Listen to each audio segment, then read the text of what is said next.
locura.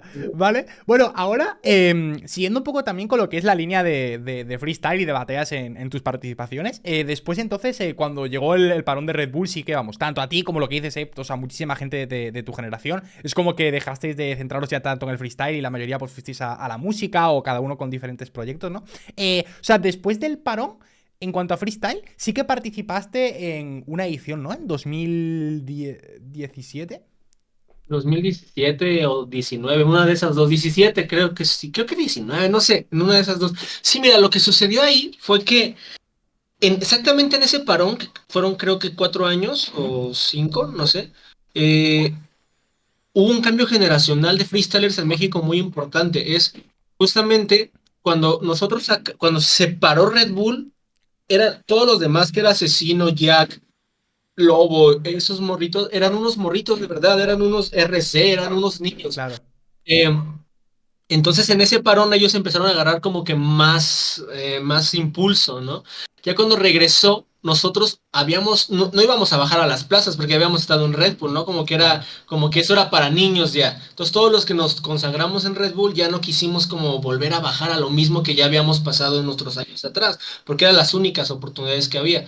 Entonces estos morros empezaron a agarrar vuelo y ya cuando regresó Red Bull, estos güeyes estaban súper activos y nosotros ya nos había valido verga porque habíamos Claro. agarrado a hacer discos y empezábamos a viajar por las canciones y todo este pedo. Entonces, justamente ahí fue cuando sucedió de que el asesino y toda esta banda que antes de verdad es que no les hacíamos mucho caso. Yo me acuerdo todavía en 2008 que el asesino estaba muy morrito y nos tiró una línea a mí, a mi crew, pero era un niño que no le hacíamos caso, pero para nada, entonces ni siquiera la respondí ni nada, ¿sabes? Como que Hostia. era el Mao, el asesino, el morrito, asesino serial se llamaba así. Entonces, el Mao es una, una demostración de perseverancia, ¿sabes? O sea, ese güey, de pasar a ser un morrito que ninguneábamos en algún momento, conquistó todo, güey, porque el güey tuvo dedicación y perseverancia, la neta. Y ya no quisimos justamente regresar a competir así, aparte porque nos estaba funcionando la música, ¿sabes? Cada Claro. quien tenía como un disco o dos y viajábamos mucho así adentro del país y estábamos tocando. Claro, no era tan bien pagado ni nada, pero eso queríamos, ¿no? Claro. Como que salir, que nos conocieran. Entonces nos estaba yendo muy bien y vimos muy innecesario seguir haciendo freestyle. O sea, de esos tiempos hacia acá creo que hay pocos ejemplos. Me imagino que, por ejemplo, Skone debe ser uno de esos, ¿no? Sí. De De que hecho, para mí es por eso le doy tanto mérito a Scone, porque es que es prácticamente el único que sí ha hecho eso de estar en 2008 en una nacional y en 2024 seguir en FMS, en internacionales y todo. una carrera, pero ya es Skone, ¿no? Se consagró como, o sea, pase lo que pase, Skone siempre va a tener su lugar en la historia del freestyle importante. Y nosotros ya no quisimos eso, como que se nos hizo innecesario porque la música nos estaba dejando una satisfacción muy chida. Claro. Y porque pensábamos que realmente ya no iba a ir más allá el freestyle en algún punto, ¿sabes? Claro. Pensábamos que ya lo habíamos visto todo y que lo mejor había pasado. Claro. Em, Obviamente no fue así, ¿no? Después se volvió una locura y se volvió una monstruosa industria, pero justo los que lo hicimos bien en esos momentos, pues tuvimos la oportunidad después de juecear, de estar Sí. en alguna u otra forma en el mismo ámbito, pero con otros roles, y creo que justo eso es importante también, que no sé si meterme ya en este rollo, pero el jueceo también. Creo que los jueces, aparte de experiencia, necesitan también tener un respaldo y un respeto de la gente que viene atrás. O sea, que si pones a juecear a un güey por más erudito y estudiado que sea, que los MCs no respeten, nunca van a confiar en su voto, ¿me entiendes? Claro. No importa lo que haga, no importa quién sea y no importa cómo. No sé si eso está bien o mal, pero es así hasta el momento y creo que nosotros pues podemos hacerlo porque estuvimos ahí, lo vimos, crecimos y seguimos en el movimiento de alguna forma viendo, estudiando y aprendiendo y pues chido, ¿no? Creo que nada, no nos da un paso en falso, todo nos sirvió en algún punto. Y por ejemplo, bueno, de hecho, vamos a hacer una cosa. Para acabar primero con lo que es esta época. Y ahora en un momento te iba a preguntar un par de cosas justo de esto que acabas de decir los jueces. Porque me parece la verdad que es un tema también muy interesante. Además de la figura del juez, muchas veces se hablan muchas cosas, hay muchos debates al respecto. Entonces creo que también es muy interesante poder hablarlo con alguien como tú. Ya para cerrar lo que es este tema, de estos años, de cuando fue el parón, de cuando empezaron a salir nuevas promesas, nuevos nombres. Eso que contabas, por ejemplo, del Mau, ¿no? De que, bueno, de que se llamaba de hecho asesino serial al principio. Y se le ninguneaba y se le tal. ¿A ti, en qué momento te empezó a llegar como... o cómo te enteraste, ¿no? De cuando fue ese momento del cambio. O sea, de pasar de ese Mau niño que se ninguneaba tal, a ya empezar a ser el monstruo en el que ha acabado convirtiéndose a día de hoy, que es que es una locura, es que es tricampeón mundial, no pierde con Sí, nadie, o sea, ¿en qué momento te llegó eso, tío?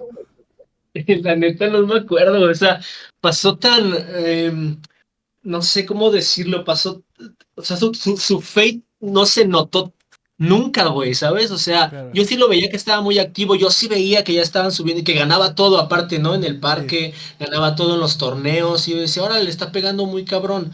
Cuando empezó a ganar las Red Bulls también pero justo yo creo que fue eso, cuando empezó a ganar las Red Bulls y empezó a ir a lugares así como España, a competir, claro, como que internacionales, así. internacionales y aún así pues no las ganaba, ¿no? Algunas me acuerdo que Sí. perdió un par, pero sí, o sea, neta fue, no me di cuenta cuando volteé y ya lo había conquistado ahora sí todo, güey.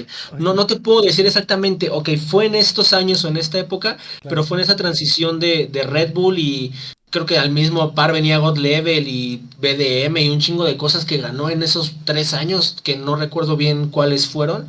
Pero pues sí, güey, o sea, parece que fue tan rápido que volteé así, cuando volteé ya era el rey de todo el güey, ¿no? Claro. Entonces sí fue rarísimo, pero la verdad es que nos llenó de gusto, porque aparte la escena creció muchísimo.